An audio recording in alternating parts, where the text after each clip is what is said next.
Olá pessoal, tudo bem com vocês? Sejam todos muito bem-vindos aqui no meu canal Bio Ressignifica. Eu me chamo Jéssica, sou professora de Biologia e o nosso assunto de hoje é sobre fotossíntese. Lembrando que nós já temos aqui no nosso canal uma aula introdutória sobre fotossíntese e hoje a gente vai falar da fase clara da fotossíntese. Então pega o seu material, pega a sua caneta e o seu papel, faça as suas anotações e vem com a gente estudar.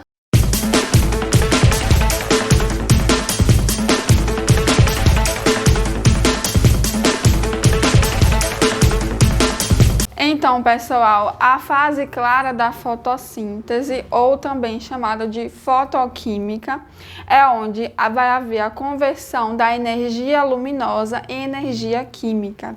Essa energia química é o que? A ATP e NADPH2. Então, anota aí no seu caderno que na fase clara da fotossíntese vai haver a produção de NADPH2 e também a produção de ATP.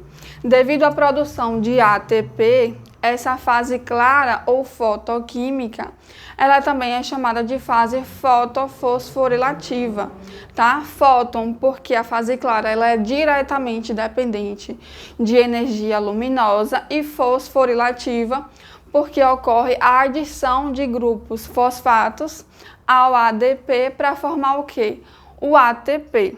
Bom, onde que ocorre a fase clara da fotossíntese? E aí você anota aí no seu caderno. Ela vai ocorrer na membrana dos tilacoides, tá? Na membrana dos tilacoides que estão lá dentro dos cloroplastos. A síntese de ATP ela pode ocorrer de forma cíclica e de forma acíclica. E a gente vai ver isso aí no decorrer da apresentação.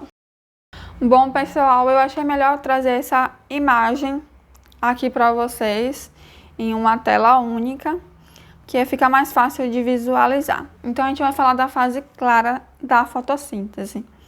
Lembrando que a fase clara, ela ocorre na membrana do tilacoide.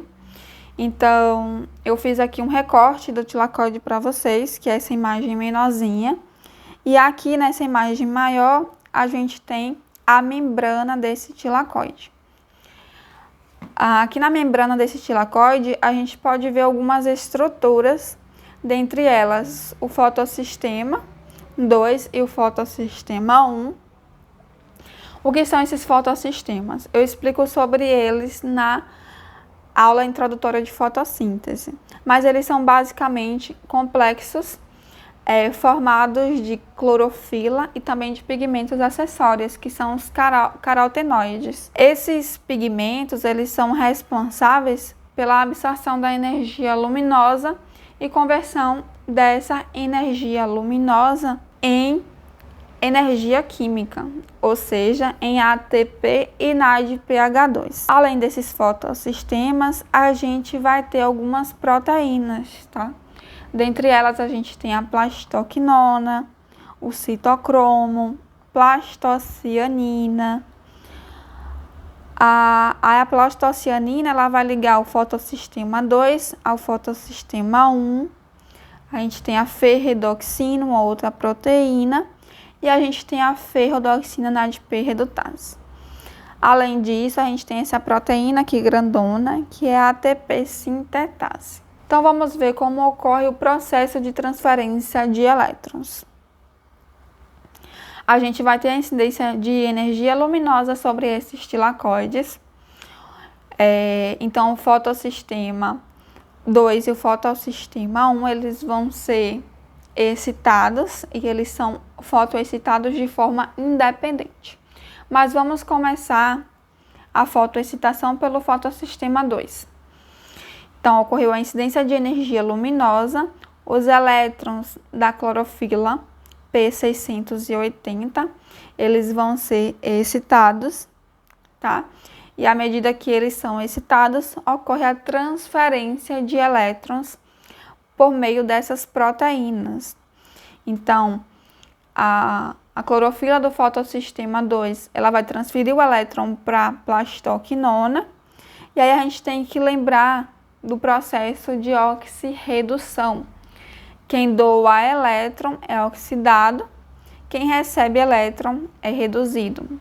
Então, a gente vai ter elétron do fotossistema 2 oxidado, plastoquinona, ela é reduzida.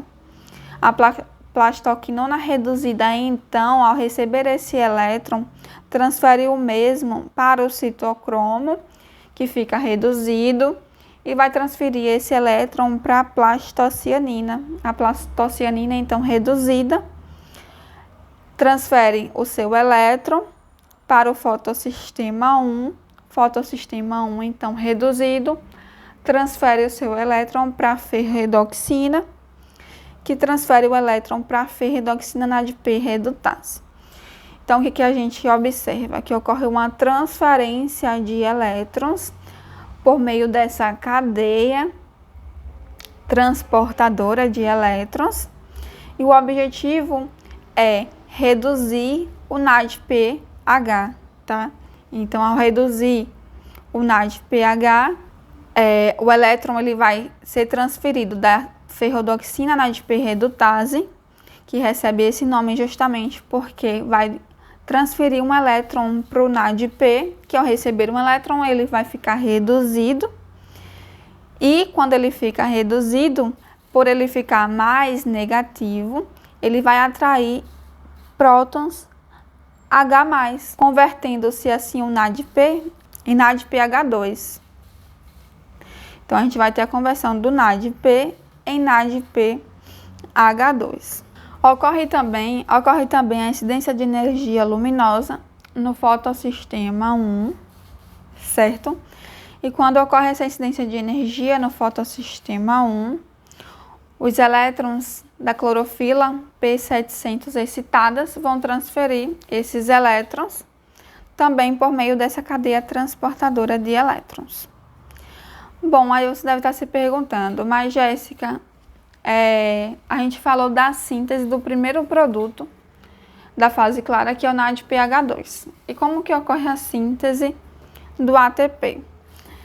Quando os elétrons eles são fotoexcitados e ocorre o transporte de elétrons por meio dessa cadeia transportadora de elétrons, que envolve todas essas proteínas, é gerada uma energia suficiente para a síntese de ATP. Como assim, Jéssica? À medida que ocorre essa transferência de elétrons por meio dessa cadeia, prótons H+ presentes no estroma do cloroplasto, eles entram no lúmen do tilacoide, e à medida que eles entram no lúmen do tilacoide, o interior do lúmen ele fica mais ácido do que o estroma. Além disso, é gerado um gradiente protônico, ou seja, a concentração de íons H+ no interior do tilacoide vai ser muito maior do que no estroma.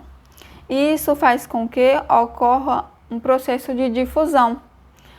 Lembra que quando você tem um local mais concentrado do que um outro local, esse local mais concentrado tende os prótons a saírem para o local de menor concentração? Esse é um processo de difusão. Só que como os prótons H+ dentro do lúmen do tilacoide, eles não passam diretamente pela membrana do tilacoide, eles acabam passando por meio de uma proteína que é chamada de ATP sintase, que é essa proteína aqui. Então, os prótons, eles saem a favor do gradiente de concentração do local de maior concentração para o estroma por meio da ATP sintase. Quando isso acontece, a ATP sintase, ela dá um giro e adiciona um grupo pirofosfato, a adenosina difosfato. A adenosina difosfato, ela tem 2 fosfatos. Quando ela recebe mais um fosfato, ela é convertida em adenosina trifosfato, formando o nosso segundo produto, que é o ATP. Aí surge mais uma pergunta. De onde vêm os hidrogênios para que ocorra a síntese do NADPH2 a partir do NADP? Os hidrogênios, eles vêm do estroma para o lúmen, exatamente quando ocorre a energia, que dá força para que os prótons entrem no lúmen, e também vem do processo de fotólise da água.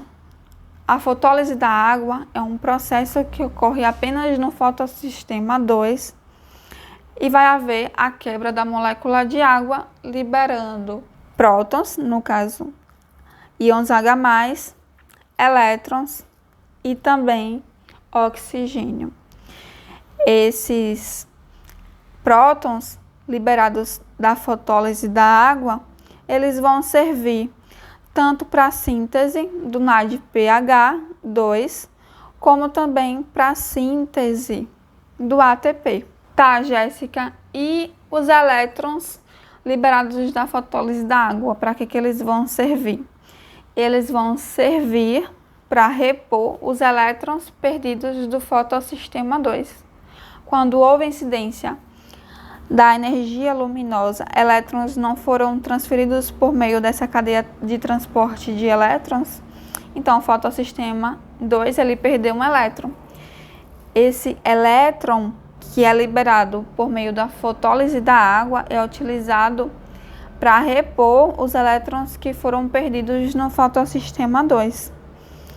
E o oxigênio, liberado também a partir da fotólise da água, vai ser liberado para o ambiente. Então, o oxigênio que nós respiramos no ambiente, ele é proveniente da fase clara da fotossíntese. Outra coisa que nós temos que lembrar é que o processo de produção de ATP, ele ocorre de duas formas. De forma cíclica, chamado de fotofosforilação cíclica, envolvendo apenas o fotossistema 1, e fosforilação acíclica, que envolve o fotossistema 2 e o fotossistema 1. Tá, Jéssica, como assim? Não entendi. Então, lembra que eu falei que esses fotossistemas, eles agem de forma independente? Então, por exemplo, ao ocorrer a incidência de luz no fotossistema 1, elétrons são excitados e esses elétrons eles são transferidos por meio de uma cadeia transportadora de elétron, sendo que o elétron é transferido para a ferrodoxina. Só que ao invés de haver uma transferência contínua até que haja redução do NADP, isso não ocorre. A ferrodoxina, ela faz uma trajetória contrária. Ela transfere esse elétron que ganhou do fotossistema 1 para a plastocianina.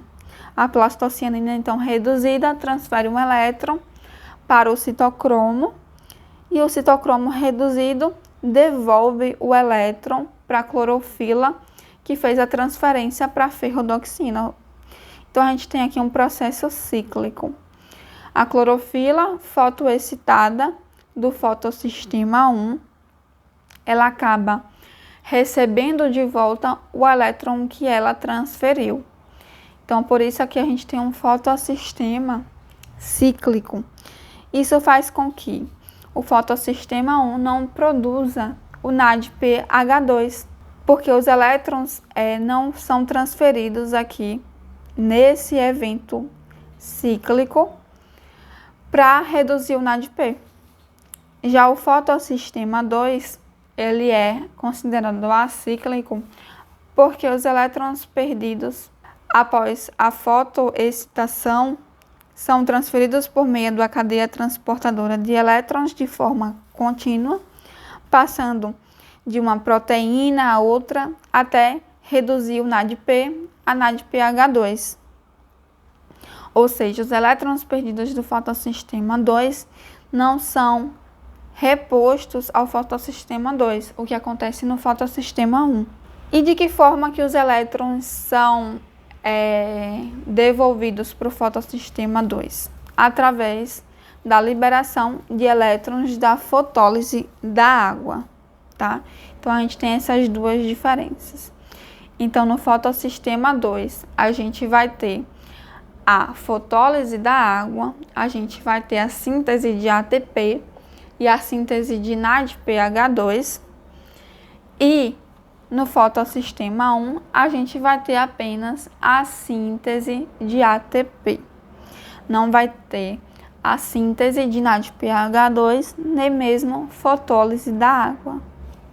Então, pessoal, vamos fazer um breve resumo sobre tudo que nós vimos aí nessa tela, né? Nesses slides. Em relação à fase clara da fotossíntese, ocorre nos tilacoides, ocorre a síntese de ATP, NADPH2 e também ocorre liberação de oxigênio no ambiente. Vamos ver como que ocorre a síntese de ATP. Bom, em relação à síntese de ATP, primeiro vai ocorrer a fotoexcitação dos fotossistemas 1 e do fotossistema 2, tá? Após essa fotoexcitação, vai ocorrer a transferência de elétrons por meio de cadeia de transporte de elétrons. Isso vai fazer com que haja energia suficiente para que prótons do estroma entrem no lúmen do tilacoide. Isso vai gerar um gradiente de prótons, tá? Fazendo com que os prótons eles retornem para o estroma, e isso acontece por meio de uma proteína chamada de ATP sintetase. A ATP sintetase, então, adiciona um grupo pirofosfato à adenosina difosfato, molécula de ADP, formando, então, adenosina trifosfato, ATP, o primeiro produto aí da fotossíntese na fase clara. Com relação à produção de NADPH2, a gente também vai ter a fotoexcitação dos fotossistemas, né? Fotossistema 1 e do fotossistema 2, vai ocorrer a transferência de elétrons por meio da cadeia de transporte de elétrons, partindo lá do fotossistema 2 para o fotossistema 1, até a reduzir o NADP, tá? O NADP reduzido, ele vai, obviamente, receber um elétron, e quando ele recebe esse elétron, ele fica negativo e acaba atraindo prótons positivos. Esses prótons atraídos pelo NADP+, eles são provenientes do estroma e eles são provenientes também da fotólise da água. A fotólise da água, ela é um processo que ocorre no fotossistema 2, onde a partir da energia luminosa, por isso é chamado de fotólise, ocorre a quebra da molécula de água, e essa molécula de água ela vai liberar prótons, que são H+, vai liberar elétrons e vai liberar oxigênio. Os prótons eles vão ser utilizados para a síntese do NADPH2, então a gente vai ter o NADP, aí com a adição de 2 prótons, 2H+, a gente vai ter o NADPH2. Os elétrons da fotólise da água, eles vão ser utilizados para repor os elétrons que foram perdidos pelas clorofilas do fotossistema 2, e o oxigênio da fotólise vai ser liberado para o ambiente.